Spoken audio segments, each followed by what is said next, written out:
Señor, ahorita me como de casa. Podcast. Desierto del podcast. Una semana más, cada día más cerca de esa meta de los 100 episodios. Justamente estaba diciendo, estamos a 15 episodios de llegar a los 100. Creí que vas a pegar a mí, no te voy a pegar a ti. No. A los 100 episodios. No.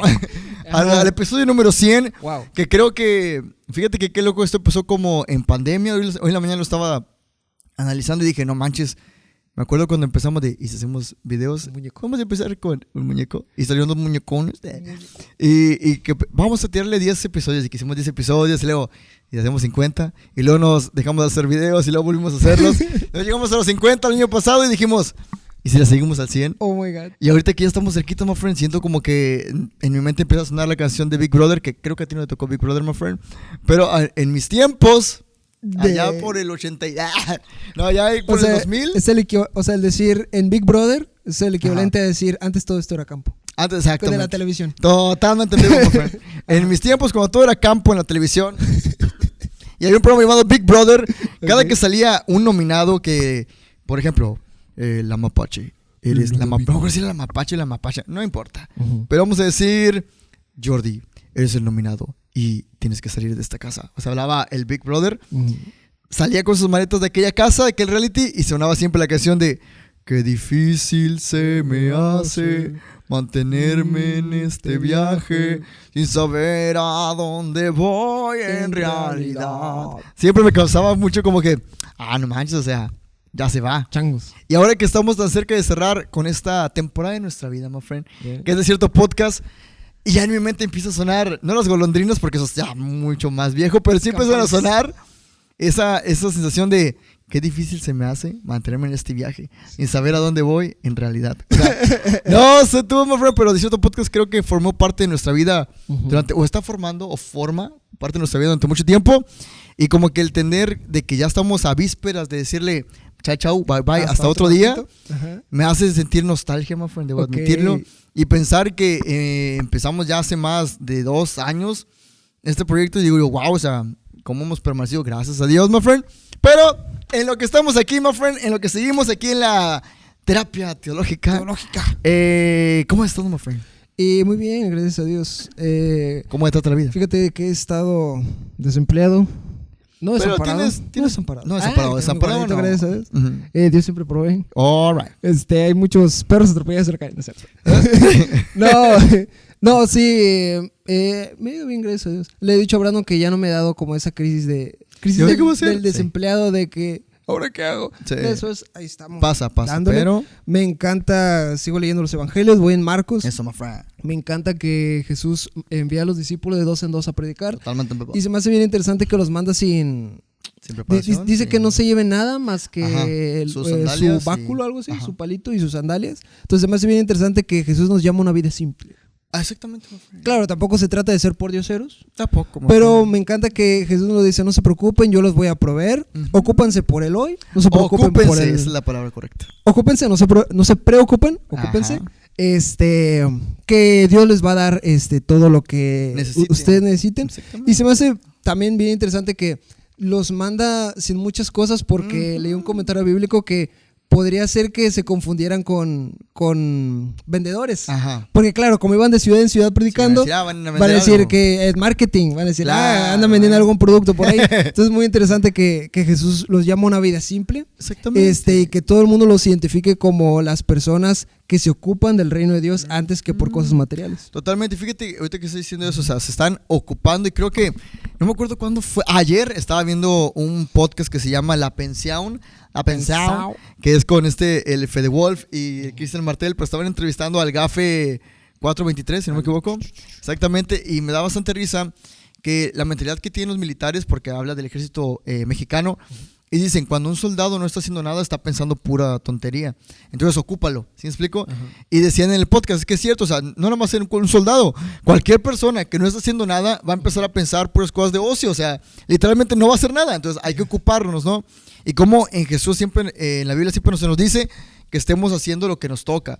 O sea, desde la parábola de aquellos talentos hasta este mensaje que da Jesús a los discípulos de ir por todo el mundo a predicar. Es como que, hey, ocúpate. No deberíamos ser personas que están nada más en la iglesia y vienen cada domingo y se acabó, sino que al contrario, deberíamos estar contribuyendo más allá de solo venir a calentar banca, my friend, a calentar silla y aplaudir con nuestras manitas, sino que al contrario, como tú dijiste, una vida simple en donde estemos constantemente ocupados por compartir esta luz. Y hace mucho tiempo tú hacías esta analogía de cómo el cristiano es un embajador del reino de los cielos. Al igual que los países tienen embajadores, pues nosotros somos embajadores que estamos representando lo que creemos, ¿sí me explico? Por ahí quiero ligarlo con algo que decía Roberto Martínez, que decía, la mejor creencia es aquella que se ve. No le decía así, ¿verdad? Pero parafraseándolo, decía que, o sea, ¿cómo quieres predicar algo que crees si con el ejemplo que me estás mostrando pues, no concuerda?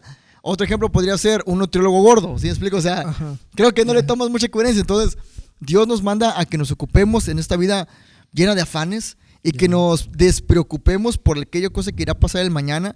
Por eso les decía a los discípulos como que, my friend, ustedes tranquilos, ustedes vayan. E incluso decía, porque puede ser una preocupación genuina de cualquier cristiano de, ¿y qué pasa si nadie me quiere oír? ¿Y qué pasa si me rechazan? Jesús sencillísimamente, en ese momento, mijitos, sacúdense las sandalias, sacúdense el polvo de sus pies y váyanse a otra ciudad. O sea, no pasa nada. Pero siento que a veces nos complicamos la vida con esas preocupaciones que Satanás puede meter o aprovechar el hecho de, ¿y si nadie te cree? ¿Y si no te hacen caso? ¿Y si se burlan de ti o lo que sea? Y Jesús sencillamente, si no te creen, bro, tenlos por gentiles, vete por otra persona, no pasa nada, my friend. Nothing happened, bro. Nothing be wannabe. Oh. Pero sí. Sí, y lo decíamos en episodios anteriores, cómo confiar en tus propias riquezas, cómo confiar en tus propias fuerzas, es decir, como una vida basada únicamente en las cosas de aquí. Cuando las cosas de aquí ocupan tu corazón antes que el de Dios, te das cuenta de que solamente te lleva un ciclo de preocupación, ¿no? Un ciclo de necesidad, un ciclo de oscuridad en el que al final del ciclo eventualmente vas a venir a Cristo. Y es muy interesante cómo realmente nos damos cuenta al final de este ciclo, cuando empezamos a confiar en nosotros mismos, en las cosas de aquí, nos damos cuenta de que al final realmente se cumple lo que dice Jesús, que separados de mí nada podéis hacer. Me gusta porque Jesús dice de sí mismo que Él es la vid, es decir, Él es el tronco y nosotros somos las ramas. Pámpanos. Si las ramas están separadas del tronco, pues nada son. Secas, están muertas. No llevan fruto. Es interesante, también en los evangelios viene esta historia en la que Jesús se acerca a una vid. No, una higuera. Se acerca a un arbolito esperando encontrar sus frutos. ¿Por qué? La encuentra vacía, my friend. La encuentra vacía. ¿Por qué? Porque era temporada, se veían las hojitas bonitas de la higuera. Y sorpresa, Jesús, el creador del mundo, se acerca y no encuentra fruto. Y oh, caray, el creador del mundo con toda su autoridad le dice, sécate. No vuelvas a dar fruto. Y se secó. Entonces, a lo que quiero llegar con eso es como... Lo cual no entiendo si no estaba mojada, pero... Enojada. A lo que quiero hilar aquí es como justamente realmente las cosas de este mundo, si nos ocupamos primeramente, nos preocupamos por las cosas de este mundo, al final del día nos damos cuenta de que son como esa higuera que a lo mejor se ve bastante atractiva, se ve con hojitas bonitas, pero al final del día no tiene ningún tipo de fruto. Y al final del día o al final de nuestra vida, o llega un momento en el que Jesús se acerca a nuestra vida, se acerca a nuestro corazón, mira nuestro corazón y se da cuenta de que no tiene fruto, porque estuvimos ocupándonos en cosas que no tienen ningún fruto, y porque nosotros como ramas nos separamos del tronco. Qué loco, fíjate, o sea, cómo estamos haciendo esta distinción de ocuparnos y no preocuparnos. O sea, cuando hablamos de cosas materiales siempre estamos preocupados, y si te das cuenta, o sea, no importa qué persona sea, siempre está preocupado por su negocio, está preocupado por su familia, está preocupado por el dinero o por cualquier otra cosa. Mientras cuando estás en Cristo estás ocupado en las cosas espirituales, y la palabra dice, my friend, si tú te ocupas de lo mío, yo me encargo de lo tuyo. O sea, no tienes por qué preocuparte, yo me voy a encargar de lo tuyo. Pero si estás separado de Cristo, de Dios, entonces empiezas a preocuparte. Y las preocupaciones, my friend, está científicamente comprobado que traen un montón de problemas. El hermano Aarón, rayito del Señor, shout out, por cierto, que tenía mucho que no lo mencionábamos. Él siempre, bueno, no siempre, pero ha predicado a veces de que muchas de nuestras enfermedades son, como él dice, psicosomáticas, ¿verdad? ¿Qué quiere decir esto? Que vienen a causa de problemas mentales. Es decir, incluso hasta preocupaciones que tenemos que al final se repercuten en nuestra salud. Muchos malestares estomacales, muchos dolores de cabeza, etcétera, etcétera, repercuten por las preocupaciones y los afanes que queremos como que solucionar en este mundo. Pero, my friend, cuando nos ocupamos en el reino de los cielos, entonces entiendes que justamente, como dice la palabra, my friend, Más fue. yo me voy a encargar de darte comida, de darte vestido, de darte para dormir. Tú solamente encárgate de lo mío, yo me encargo de lo demás, my friend. Cuando entendemos eso, entonces cuando venga cualquier problema, sabes que puedes descansar en Cristo y entonces todo estará bien, ¿sí explico?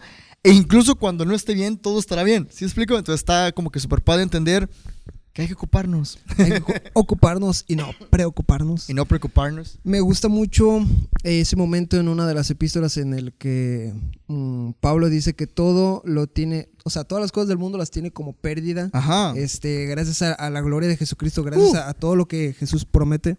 Y esto se me hace bien interesante porque Pablo empieza a hablar de lo vacíos que son sus logros. Empieza a hablar como muchos predicadores en aquel entonces presumían de lo que eran, de lo que habían logrado y querían atraer a la gente. Con eso, ¿no? Y cómo Pablo comienza a decir, bro, si nos ponemos a pensar en los logros de este mundo son totalmente vacíos. Dice, si hay alguien que podría presumir soy yo. Y dice, mírame. Mira, yo soy judío, yo estudié con tal maestro, yo sé tal cosa, soy apóstol, tal. Y dice, y todo eso no me sirve de nada ante los pies de Jesús.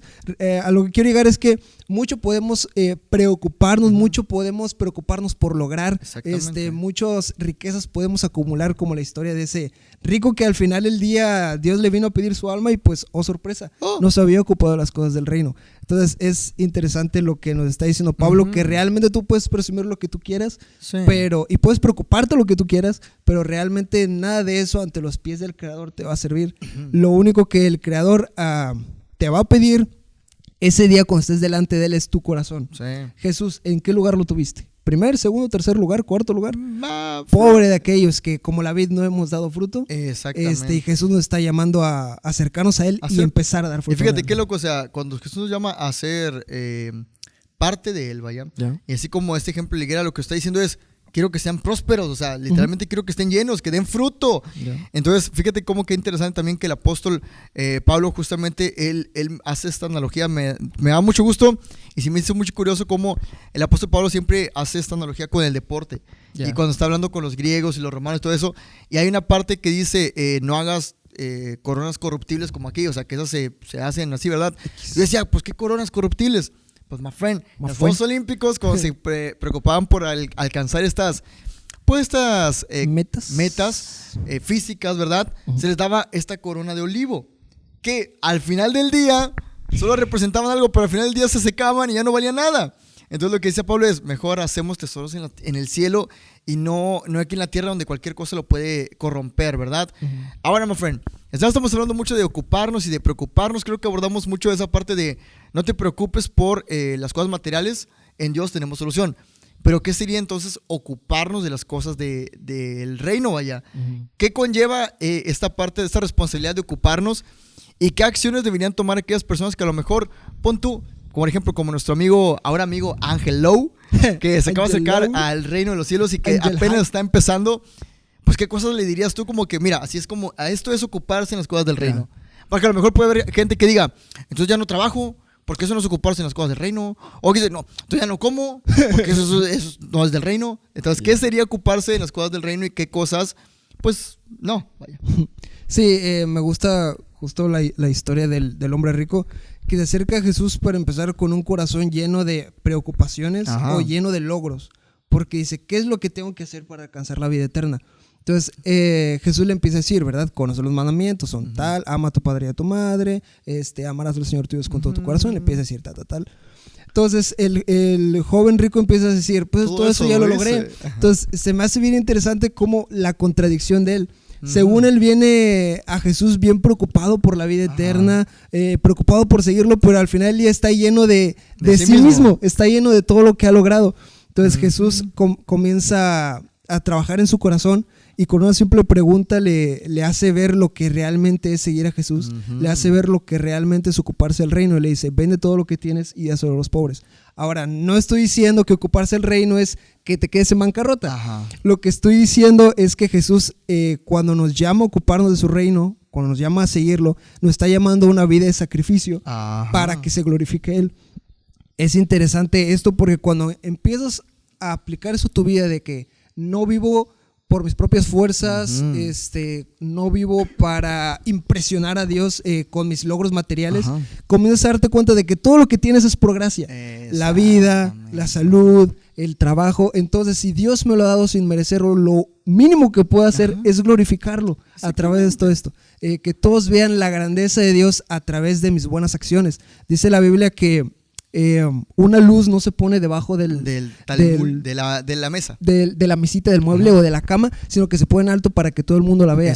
De la misma manera, nuestras buenas acciones, porque Dios gracias a la fe nos ha llamado a que demostremos nuestra fe, y a través de esta fe, véase, a través de un gran trabajo, a través de una oración a la comida, a través de un Dios te bendiga, la gente está empezando a ver esa luz que está alumbrando. Entonces, a eso nos ha llamado Dios, y consideraría que eso es ocuparse del reino. Bien. Y no preocuparse de las cosas materiales. Simplemente negarte a ti mismo día tras día. ¿Qué quiere decir esto? Poner a Dios en primer lugar antes que mí mismo. Totalmente, creo que eso es una gran parte de ocuparse del reino, pero también tiene que ver pues con las cosas básicas, ¿no?, de cualquier cristiano, que es leer la Biblia, asistir a la iglesia, compartir el evangelio, diezmar, ofrendar y orar, claro que sí. Pero también, justo como lo estás mencionando, fíjate, hace unos días uno de mis exalumnos, Ari, que le mando un super saludo, también le mando un saludo a Irving y a Manuel, por cierto, que van al gimnasio, me dijo: profe, yo hace mucho iba a un culto de jóvenes y se me quedó mucho una frase que dijeron, que él descubrió ahí, que es un texto, que dice que en este culto de jóvenes le decían: todo lo que hagáis, hacerlo de corazón como para el Señor. Y dice: yo creo que eso se me hizo muy bonito, profe. Entonces ya le expliqué yo un poquito acerca de eso. Y justamente eso es la vida del cristiano. O sea, cuando nos referimos a ocuparse del reino, no significa que ya no voy a trabajar, porque eso no es del reino. Ya no voy a vivir, porque es tampoco del reino. Entonces, a lo que quiere decir ocuparse de las cosas del reino es que literalmente todas las cosas que hagas, las hagas primero que nada pensando en el propósito que tiene Dios para tu vida. Segundo, que todo lo que hagas sea un testimonio de lo que crees. Entonces, por ejemplo, yo le decía a este muchacho: yo trato de ser el mejor maestro en la escuela, porque esa es la forma de testificar lo que creo. ¿Sí me explico? O sea, que la gente diga: mira, es un buen profesor. ¿Por qué eres un buen profesor? Bueno, porque yo tengo un Dios que me exige que sea bueno en mi trabajo. ¿Sí me explico? Y que ellos conozcan a través de mi actitud y de mi testimonio en el trabajo cómo es lo que creo y lo que es Dios, ¿verdad? Entonces, justamente el propagar el evangelio con el testimonio y el entender que todo lo que le haces, así sea a don Asunceno, que es comprarle un boleto en el cine, o comprar una manzana, o decirle a alguien gracias, o pasarle a alguien un vaso de agua, o lo que sea, eso es trabajar para el reino, siempre y cuando tu mente esté enfocada y tu corazón esté enfocada en el lugar correcto, que es Jesucristo. Cuando le das el primer lugar a Jesús, entiendes que todo lo que está a tu alrededor es como una maquinita que funciona para la única gloria de Dios. Sí, eso se me hizo bien loco. Y te das cuenta de que realmente quien hace girar los engranajes del mundo es Jesús, y a quien le debemos todo es a Jesús. Y es bien padre, como que cuando Jesús te abre los ojos a través de la fe y empiezas a ver que realmente hay un propósito más llenadero, más bonito, que las cosas de aquí. Es bien genial cómo Jesús nos llama a que demos fruto, y es bien bonito porque el fruto de Dios no es como que mucho éxito, mujeres, nenas, bikini. El fruto de Dios es templanza, es dominio propio, es amor, es gozo, es paz, es paciencia. Entonces es bien genial porque justamente dice Pablo que contra estas cosas no hay ley. Y quiere decir, nada puede contra estas cosas. Nada puede competir con eso. Nada puede competir con todo esto, y por muchos logros que tú tengas, nada puede cultivar estos frutos especiales en tu corazón. Y realmente si nos ponemos a pensar, los más solicitados en el trabajo van a ser los pacientes, los que tengan dominio propio, los enfermos, los pacientes en el hospital, los que tienen amor, los que tienen dominio propio. Entonces es genial cómo Jesús quiere llenarnos y cómo este fruto de Jesús viene a repercutir positivamente en todo lo que hacemos de tu vida. Exactamente. Fíjate cómo el fruto del Espíritu solo se consigue única y exclusivamente cuando estamos en Cristo. Si tu corazón no está en Cristo, olvídate. O sea, es como pedirle a una fuente de agua salada que de agua dulce, my friend. Es como que no se puede. Tienes que cambiar el fondo para que dé agua dulce. ¿Sí me explico? Y de hecho, justamente hay un versículo en la Biblia que dice: ¿cómo una fuente puede dar agua dulce y agua salada al mismo tiempo? No se puede. O da salada o da dulce. ¿Por qué? Porque el fondo de esa fuente es lo importante. Entonces, hay que ver en dónde está puesto nuestro fondo del agua. O sea, en dónde está puesto nuestro corazón para tener este tipo de actitudes, como lo dijiste, que es el fruto del Espíritu. Tenemos que primero aceptar a Cristo como Señor y Salvador. Pero ya que lo hemos aceptado, ahora sí nos toca dar fruto. Porque dice la palabra que, oye, el Señor va a estar checando qué onda con su fruto, ¿no? Y pienso que como cualquier agricultor que planta algo, tiene que estar al pendiente de su plantita. Entonces, si su plantita la ve que nada más no está jalando, pues ¿qué va a hacer?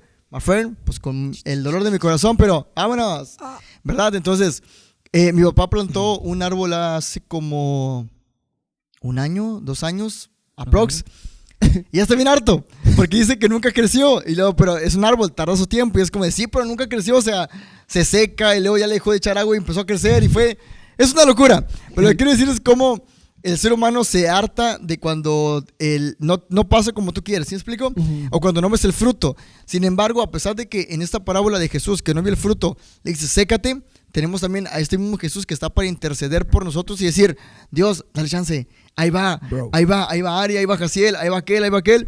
Entonces, ¿qué tendremos que hacer nosotros? Primero que nada, reconocer que somos pecadores, que nuestras fuerzas no podemos lograrlo y que solo a través de Jesús podemos hacer lo inimaginable, my friend. Lo inimaginable.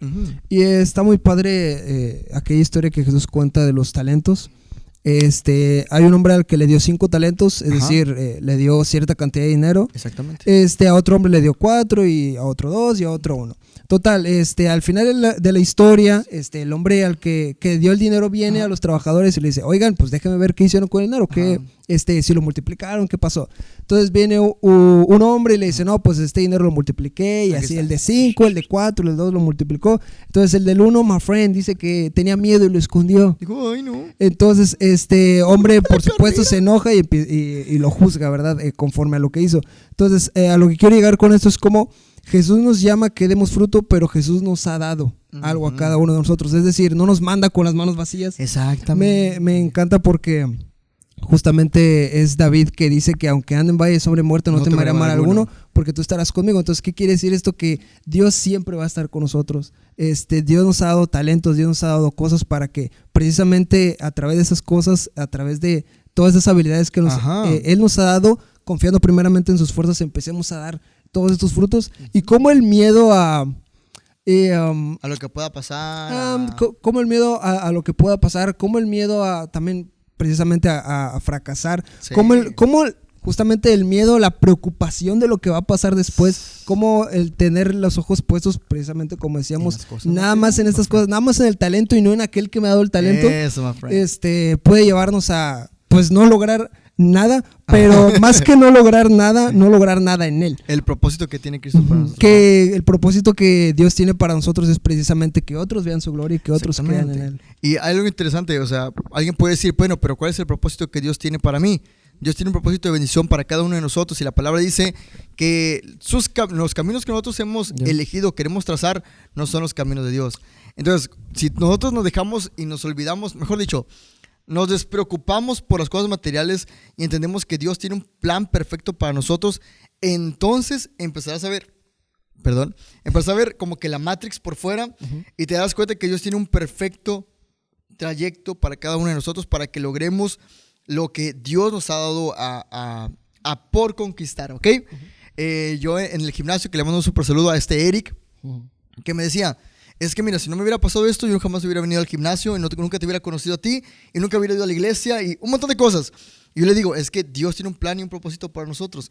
Somos nosotros los que a veces estamos tan aferrados a las cosas materiales y a eso que perdimos o a eso que queríamos tanto, que no nos damos cuenta que Dios tiene algo mucho mejor para nosotros y que nos pide que nada más, my friend, abre la mano, my friend. Yeah. Yo te voy a llenar esa mano de otra cosa mucho mejor. Y a veces, obviamente, duele. Vamos a poner un ejemplo. Supongamos que andamos con una muchacha que al final no se dio. Terminamos y nos puede doler muchísimo y estar aferrados ahí. Y Dios tiene acá otra muchacha mucho mejor para nosotros. Pero nosotros estamos aferrados a aquella marrana. ¿Por qué marrana? Porque Proverbios dice de la mujer que es rencillosa es como un anillo de oro en la trompa del marrano. Porque está gordo. Ajá. Bueno, por la razón que tiene. Bueno, cada quien. O porque es cochina, quién sabe, ¿verdad? No sé. El chiste es que, o sea, perdón a la gente que escuche, pero a la marrana, no, por marrana, les explico. Entonces, puede ser que Dios tiene algo mucho mejor para nosotros y nosotros estamos aferrados, como quien dice, montados en nuestro macho de que no, que así va a ser, Y Dios tiene, bro, es por este lado, my friend. Y obviamente, entre más nos resistamos a Dios, es como un niño terco. Yeah. Cuando un niño está necio, terco, ¿qué va a pasar, my friend? unas galletitas y se le reinicia la vida.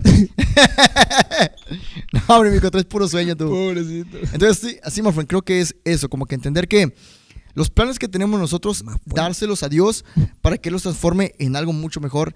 Dejar de preocuparnos por el mañana no significa tampoco ser desobligado, sino que no tengamos esta preocupación obsesiva por alcanzar las cosas materiales y entender que en Dios tenemos plenitud y tenemos todo.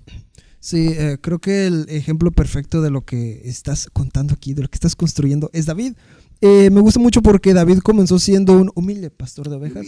Ahora es interesante porque el trabajo de pastor de ovejas pues no era un gran trabajo, o sea, no es como estar en la corte del rey. Sí, no era como que no manches. No es muy bien redituable, digamos. Exactamente. Aparte que pues está canijo porque a ti te piden cuentas de todo lo que le pase a las ovejas. A todo el redil de ovejas.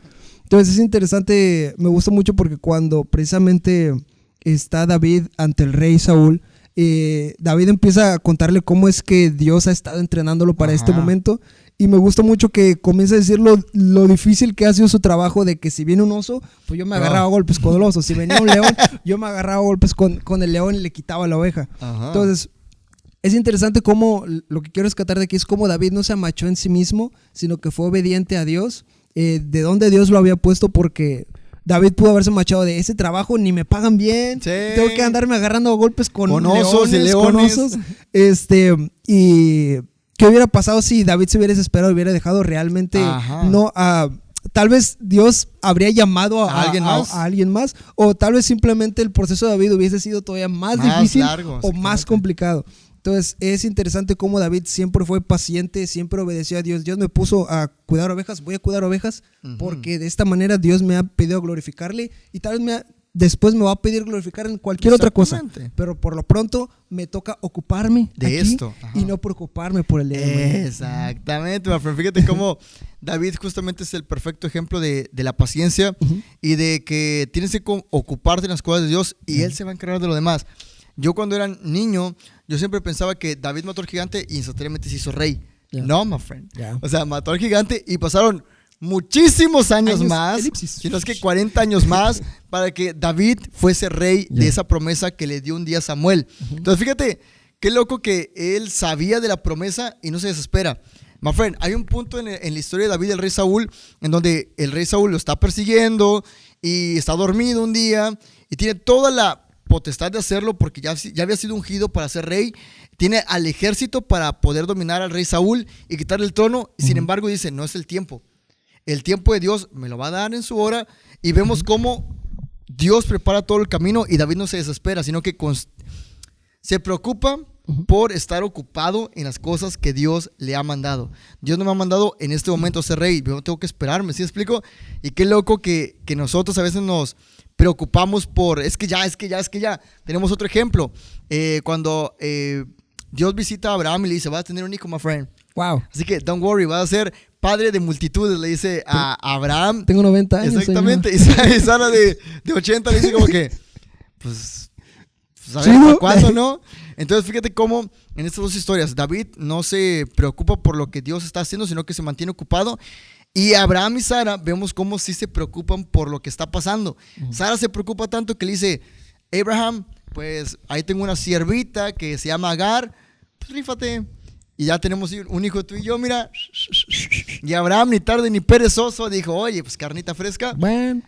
Tiene un hijo y vemos en qué desemboca todo esto, my friend. Vemos cómo este primer hijo, que es Ismael, desemboca en todo este conflicto que existe todavía hasta el día de hoy en Medio Oriente. Entonces vemos cómo el ser impaciente y el preocuparse por las cosas materiales traen finales desastrosos, y vemos cómo el ocuparse en las cosas de Dios trae finales gloriosos, como el de David, que al final se logra el propósito de Dios. Sí, y en medio de toda esta desesperación de Abraham y Sara, que cometen esta equivocación, es muy interesante cómo podría parecer que iba a terminar mal, porque luego Ismael empieza a burlarse de Isaac. Entonces lo que hace Sara es, pues, los manda a volar. Los manda a volar, ¿verdad? Entonces Agar está vagando por ahí, entonces comienza a pedirle a Dios, y Dios obra. Y bendice para que se muera, si es cierto, no me acordaba eso. Y bendice a Ismael. Entonces, y sale una gran nación de ahí. Sale una gran nación. Y en el caso de Abraham, por supuesto, pues al final del día pues también era su hijo Ismael. Ajá. Entonces comienza a clamar a Dios y Dios le dice, realmente la promesa es de Isaac, realmente mi voluntad era que naciera Isaac, pero también te he escuchado acerca de Ismael. Ajá. Y de Ismael también haré una gran nación. Entonces me encanta cómo el camino de Dios es claro. Dios no se va a andar con las ramas. Dios no se va a andar con las ramas. Dios no es un Dios confuso, pero realmente somos nosotros los que queremos confundirnos. Y aun cuando nosotros nos confundamos, Dios es bueno y misericordioso para darnos nuestras galletas como a esos niños chiflados, para hacernos volver al camino. Exactamente. No por nada dice aquel Salmo 23, que en delicados pastos me hará descansar, me guiará por sendas de justicia. Él me va a guiar. Yo voy a querer irme por otras sendas que nada que ver, pero Él me va a guiar. Incluso hay otro pasaje en la Biblia que dice, oye, tú eres el que endereza mis caminos. ¿Sí me explico? Porque justamente nosotros como seres humanos nos vamos a equivocar y somos como literalmente las ovejas. Bien. Las ovejas necesitan de alguien que esté guiando, porque si no se van por las ramas y ya se perdieron. Yo decía, ¿cómo es posible que se pueden perder? Para empezar, las ovejas son miopes. Yo decía, bueno, si son miopes, ¿cómo te pierdes si estás con el conjunto de ovejas? ¿Sí me explico? O sea, ¿qué tan mal tienes que estar como para irte por otro lado? Resulta y resalta que vi por ahí una predicación que las ovejas van comiendo, ¿verdad? Dubi, dubi, dubi, dubi, dub. Entonces no levantan la cabeza como para ver, ¿qué onda? ¿Por dónde voy? No. Ellas van siguiendo la ramita y se van. Hasta que cuando ya se dan cuenta, pues ya quién sabe dónde quedaron. Ya no lo sentí. Literalmente. Entonces, ahí somos los seres humanos. Nos vamos de que, mira, esto parece que está bueno. Mira, esto también como que me sirve. Sí. Y cuando más nos preocupamos por esto me servirá, más lejos estaremos del fueguito, my friend, que nos mantiene caliente, de la seguridad que Dios nos da. Y es ahí donde, mamá, ando perdido. Entonces, justamente el mantenernos ocupados dentro del redil y estar siguiendo al buen pastor nos va a llevar a lugares de delicados pastos, my friend. Entonces, no sé si hay algo más que quieras comentar, my friend, ya para ir cerrando este episodio de esa terapia teológica. Sí, terapia teológica. Me gusta mucho cuando Jesús alimenta a los 5,000 y a los 4,000. Que Jesús se les empieza a predicar. Entonces Él manda que se sienten en grupos en pastos, 50, en el 100, pasto. Esto está muy interesante porque Jesús, después de proveer la comida espiritual, no es ajeno a las necesidades físicas. Y me gusta mucho cómo hace esta rima con el salmo de delicados pastos me hará descansar, que hace que se sienten precisamente en el pasto. Entonces no tenemos un Dios que sea ajeno a nuestra humanidad, sino que Él provee de nuestras necesidades espirituales, porque dice la Biblia que ¿de qué le sirve al hombre preocuparse por el mundo si al final su alma se pierde en el infierno? Entonces Él sabe que lo más importante es proveer de necesidades espirituales, y ya después de proveer de necesidades espirituales, Él proveerá para llenar nuestra pancita y que sobren canastas. Sí, claro que sí. No por nada la Biblia dice, oye, deleítate a sí mismo en Jehová y Él te concederá las peticiones de tu corazón. O sea, no dice, sobre las peticiones del alma, porque no andes ahí de glotón. O sea, no, sino de goloso. Sino que genuinamente le preocupa. O sea, yo sé que a mi Cielvito le hace falta unos tenis, ¿sabes qué? Yo me voy a encargar porque yo he visto su corazón. No por nada, o sea, David, que era un hombre conforme al corazón de Dios, no dice, no, tú así síguele, my friend, tú síguele como pastor. Lo hace rey. Y eso implica tener riqueza, implica tener gloria, implica tener un montón de cosas que Dios no es ajeno a ello. O sea, Dios es un Dios de prosperidad. Hay una canción ahí de Aposento Alto que es, mi papi es dueño del oro y la plata. Entonces, si mi papá es dueño del oro y la plata, que es el Jesus Christ, que es Dios, my friend, Él se va a preocupar por lo que nosotros necesitamos. Nosotros debemos ocuparnos en las cosas de arriba. Y creo que con eso, my friend, podemos cerrar este bonito episodio, esta bonita terapia teológica. Hasta cuando no, hasta cuando. ¡Que no vengan a ver! Bueno, sí, pero con eso, my friend, pues cuídense bastante. Esta fue la terapia teológica de esta semana. La próxima semana vamos a ir a ver a Berly Murillo. Ven. Mesías, ven. Pues sí, la próxima semana entonces vamos a tener ahí más contenido, más sección, más diversión. En Caliente.mx. Imagínate que Caliente.mx fuera una plataforma del Espíritu Santo. Imagínate. La imagen sería Elías. Sería el Elias. Y así como que de banner sería como que el Pentecostés. ¿Qué? Sí. Bueno, ahí lo tienen. Síganos en nuestras redes, síganos en Instagram, síganos en Spotify, síganos en YouTube, en Facebook y en poco más, ¿verdad? Pero lo más importante, como cada semana, sigan a Cristo. That's right, my friend. See you later, alligator. God bless you, man. Bye.